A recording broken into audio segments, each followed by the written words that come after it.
On a story we first brought to you on Up Late last night, the state labor department tells 11 Alive they're now investigating after a Metro Atlanta company suddenly shut down, leaving hundreds of people without jobs. On December 23rd, employees of Premier Services got an email from the company saying they were having some financial troubles, but they were trying to keep the doors open. Then on January 3rd, another email saying the company was shutting down effective immediately.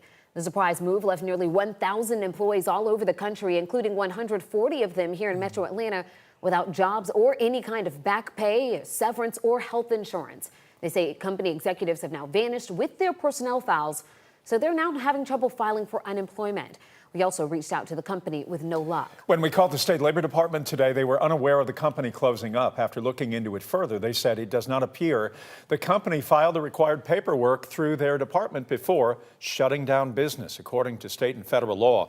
Companies are required to notify the labor department and file the proper paperwork 60 days before closing. They must also notify employees 60 days prior, but there are no legal penalties for not following these laws. However, if employees choose to take civil action, the employer could be forced to pay them back pay and provide health insurance for each day they were short of that 60-day requirement.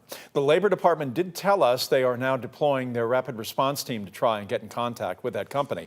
They say they also will do everything they can to help employees go through the process of filing for unemployment and finding new work. So far, they have not been able to reach anybody with the company, and this is a developing story we will continue to follow in the days ahead.